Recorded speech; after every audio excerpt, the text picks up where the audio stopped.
الشيطان الرجيم. بسم الله الرحمن الرحيم. اهدنا الصراط المستقيم صراط الذين أنعمت عليهم غير المغضوب عليهم ولا الضالين.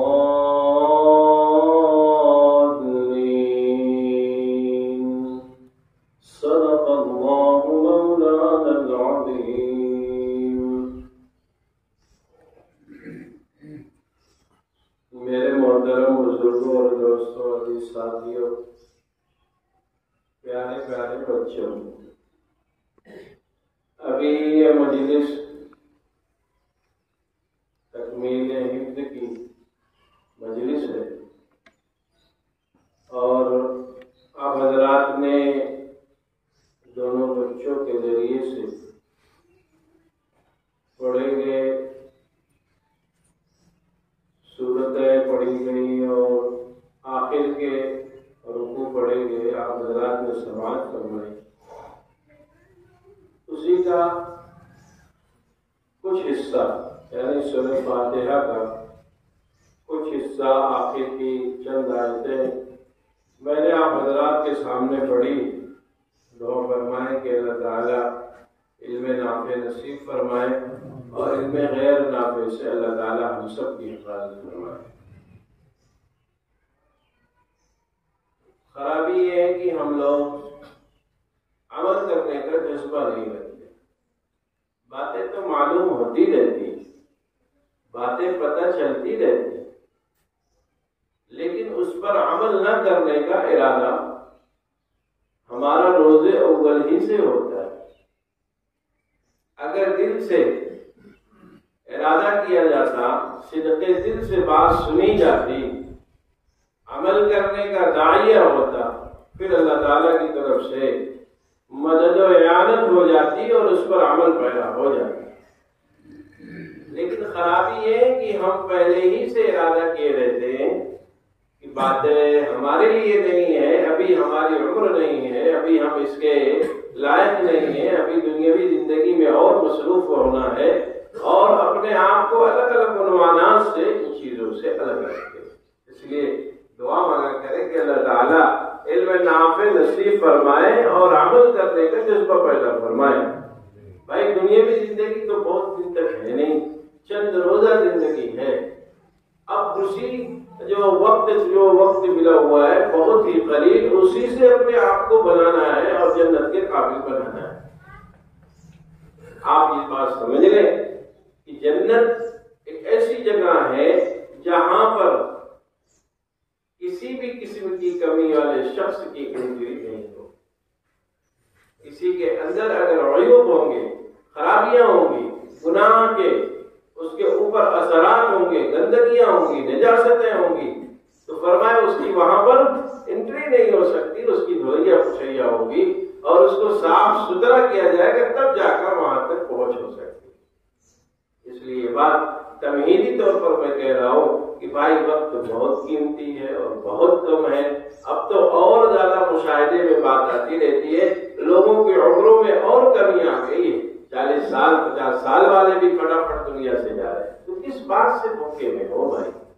دھوکہ کون سی چیز آپ کو دے رہی؟ روزمرہ کی زندگی میں آئے دن شواہد اور نشانیاں اللہ کی دکھائی پڑتی رہتی ہیں، پھر اس کی طرف توجہ کیوں نہیں ہوتی؟ اس طرف التفات کیوں نہیں ہوتا ہے؟ اپنے کو دھوکے میں ہم کیوں رکھتے ہیں؟ اپنے کو خسارے میں کہاں ڈالے جا رہے ہیں؟ بات تو پوچھو بھائی اپنے سے، اپنی ذات سے معلوم تو کرو کہ دھوکہ دے کس کو رہے ہو، خسارے میں ڈال کس کے رہے ہو، نقصان پہنچا کس کے ہو. یہ تو پہلے طے ہو جائے بات. اللہ تعالیٰ ہم سب کو جو ہے اپنے آپ کو سنوارنے کی فکر نصیب فرمائے، اپنے آپ کو سنبھالنے کی فکر نصیب فرمائے، اپنے آپ کو ضائع کرنے سے اللہ تعالیٰ ہم سب کو بچائے. ہم اپنے قدموں سے چل کر گڈھے میں گر رہے ہیں. ہم اپنے آپ کو لے جا کر نجاستوں کے کوڑے جہاں ہیں وہاں پر لے جا کر رکھ رہے ہیں. ہم اپنے خسارے کے خود ذمہ دار ہیں، اس میں اور کوئی بیچ میں نہیں. شیطان کو کہے گا ان انسان میں وہاں پہنچے گا تو شیطان کو مخاطب کرتے ہوئے کہے گا تم نے ہمیں بہکا دیا تھا۔ وقال الشیطان لما قضی الامر، جب معاملہ پیش ہوگا تو انسان کہے گا کہ تم نے ہمیں بہکایا تھا، تم نے ہمیں بہلایا تھا، تم نے ہمیں دھوکہ دیا تھا۔ شیطان کہے گا نہیں نہیں، فلا تلومونی ولوموا انفسکم، میری ملامت نہ کرو، اپنی ملامت کرو، میں نے تو چورن والی نوٹ دکھائی تھے، کود تم پڑ گئے تھے، میں نے تو دور سے ریڈیم والی روشنی دکھائی تھی، چھلانگ تو تم نے لگائی تھی، میں نے مسجد سے تمہیں باہر کھینچ کر نہیں نکالا، میں نے تلاوت سے تمہیں روکا نہیں، میں نے گناہ کی طرف تمہیں کھینچ کر نہیں لے گیا، میں نے دور سے دکھایا، کود کر تم آئے، چل کر تم آئے، دوڑ کر تم آئے، تم اپنی لعنت ملامت کرو، مجھے برا نہ کرو، ولا تلومونی ولوموا انفسکم، اپنے آپ کو ذمہ دار ٹھہراؤ۔ اس لیے بھائیوں یہ بات بالخصوص نوجوانوں سے میں کہتا رہتا ہوں، اپنے آپ کو ضائع مت کیجیے، اپنے آپ کو خسارے میں مت ڈالیے، اپنے آپ کا نقصان مت کرو۔ اور یہ بات ذہن میں رکھیں بھائی کہ دیندار ہو جانے کی وجہ سے دنیاوی لذتیں نہیں چھوٹنے والی۔ یہ بات ایک ذہن میں عوام الناس میں پھیلی ہوئی ہے کہ دیندار ہو جائیں گے اگر تو دنیا کی لذتوں سے محروم ہونا پڑے گا۔ بالکل غلط بات، بالکل غلط بات ہے۔ دیندار ہو جانے کی وجہ سے دنیاوی لذتوں میں بھی اضافہ ہو جاتا ہے اور دنیاوی زندگی بھی شاندار ہو جاتی ہے، دنیا کی تمام چیزیں آسان اور سہل لگنے لگتی ہے، آنے والی جو مصیبتیں جو عام لوگوں کی زندگیوں میں ایک پہاڑ سے دکھائی پڑتی ہے، خواص کو وہ بھی چیز آسان لگنے لگتی ہے۔ حضرت والا شاہ عبد الغنی صاحب کو پوری نور اللہ پر قدم فرمایا کرتے تھے کہ جب اللہ سے تعلق مضبوط ہوتا ہے تو تمام شیر و شکر سب چیزیں اچھی لگنے لگتی ہیں، سب چیزیں بہتر لگنے لگتی ہیں۔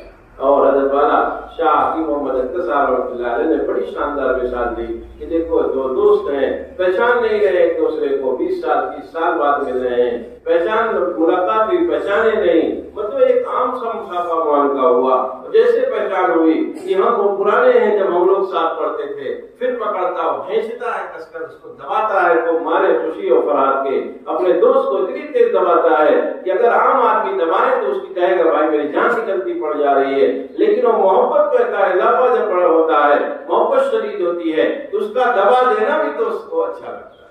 فرمایا ایسے ہی جب اللہ سے تعلق مضبوط ہوتا ہے تو دنیاوی حال احوال جو آتے ہیں وہ بھی اچھے لگنے لگتے ہیں، وہ بھی نہیں۔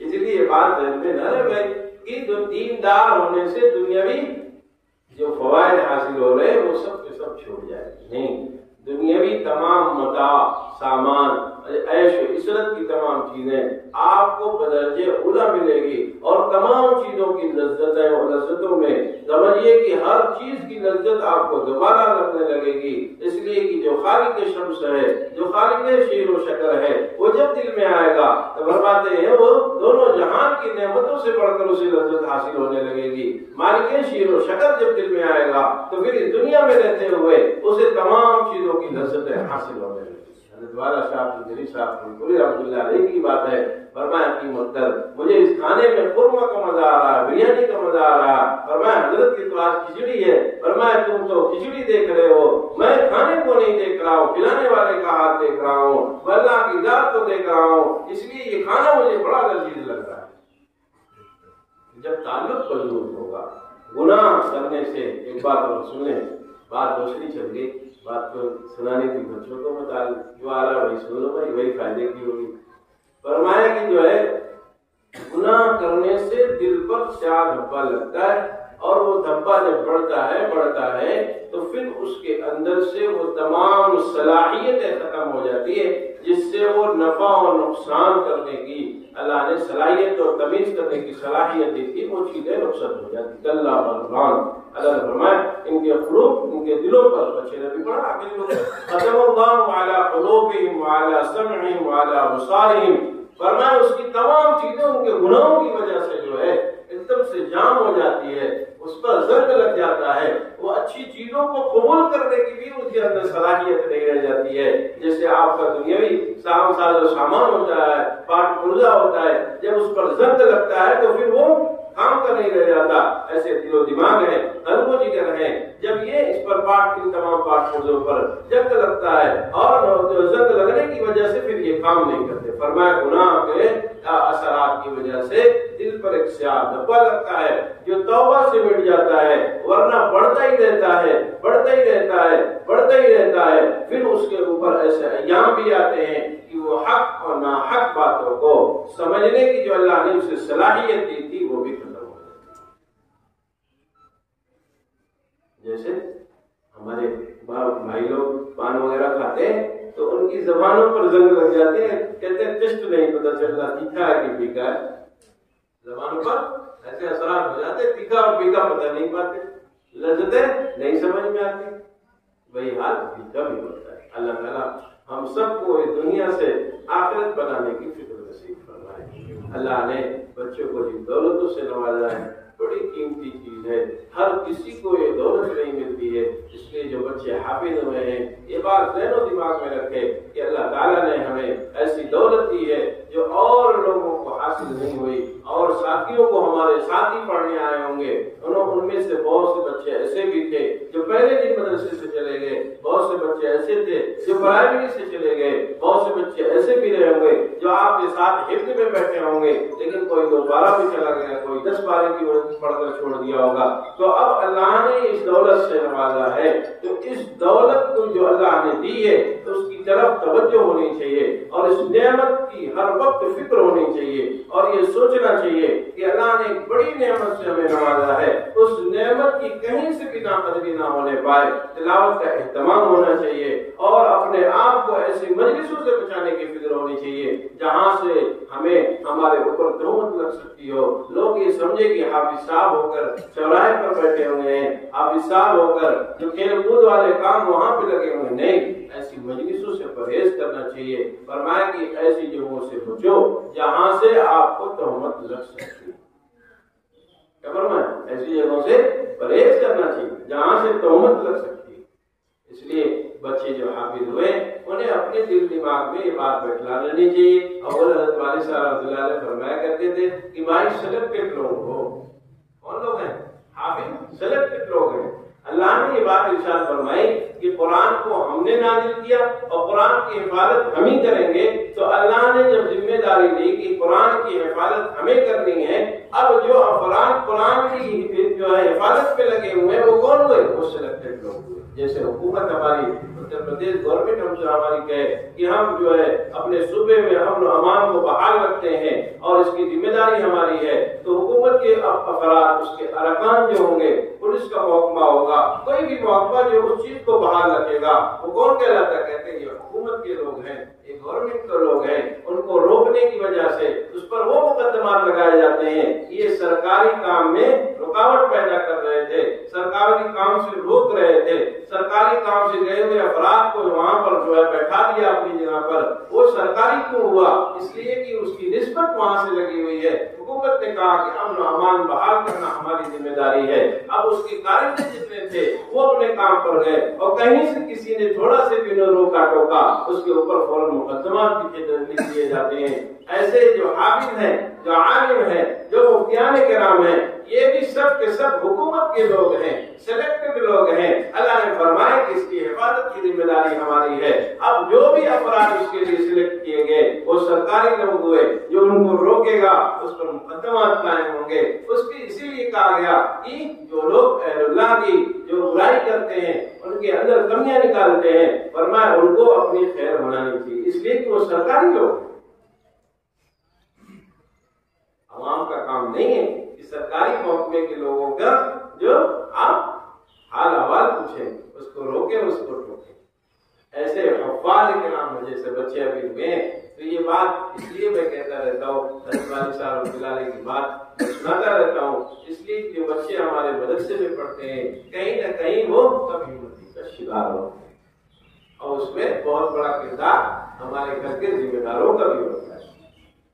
حافظ صاحب آئے تو وہ عزت نہیں دی جاتی، وہیں پر اسی کا بھائی، اسی کا چچا، اسی گھر کا ایک بچہ لائر صاحب بن کے آ گیا، تو لائر صاحب آئیے کرسی لاؤ بھائی، ڈاکٹر صاحب آ گئے، ڈاکٹر صاحب آ رہے ہیں، بھائی لاؤ کپڑا بچھاؤ اور یہ کرسی لے آؤ، اسی گھر کا پڑا ہوا بچہ کوئی نیتا بن گیا، اس کی تعلیم کی جا رہی ہے، کوئی اور دوسری دنیوی ڈگری مل گئی، بڑی تعلیم کی جا رہی، اور حافظ صاحب آ رہے ہیں تو کوئی تعلیم نہیں ہو رہی۔ یعنی ہم خود اپنے اس عمل سے اپنے بھائی کو، اپنے بیٹے کو مرعوب کر دیتے ہیں اور انہیں کم ہمتی کا شکار بنا دیتے ہیں کہ ہم کچھ بھی نہیں ہے، ورنہ ہمارا بھی اعزاز ہوتا، ہمارا بھی اکرام ہوتا۔ اس لیے حضرت والد صاحب رحمۃ اللہ علیہ فرمایا کرتے تھے، دیکھو بھائی بچہ حافظ ہو گیا ہے، اللہ نے اس کے سینے کو قرآن کریم کے لیے سلیکٹ کر لیا، منتخب کر لیا، اب بچے کی جو ہے تعلیم ہونی چاہیے۔ ہاں اس کی تربیت میں کمی نہیں ہوگی کہ بچہ کوئی کام ایسا کرے، اس کی تربیت ہونی ہے، اب نہ روکے تو یہ غلط بات ہے،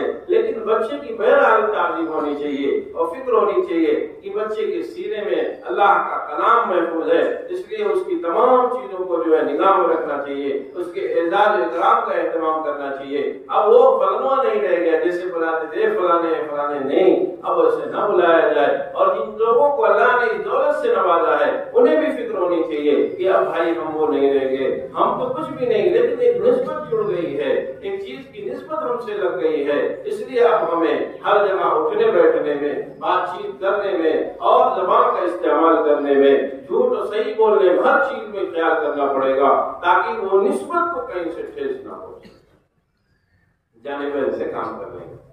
گھر والوں کی بھی ذمہ داری ہے کہ ان کا خیال کریں، ہاں تربیت میں کمی نہ ہو کہ حافظ صاحب ہو گئے تو اب انہیں منع نہیں کیا جائے گا، انہیں روک ٹوک نہیں، والد صاحب نے روک ٹوک کریں گے، لیکن والد صاحب کے ذہن میں بہرحال یہ بات ہونی چاہیے کہ بچہ ہمارا حافظ بھی ہو گیا، بچہ ہمارا حافظ بھی ہو گیا ہے، بچے کے سینے میں اللہ کا کلام موجود ہے۔ چچا کو اور گھر کے اور دوسرے لوگوں کو یہ بات ذہن میں رکھنی چاہیے کہ بچہ حافظ ہو گیا ہے، اس لیے اس کے اعزاز میں کمی نہیں ہے۔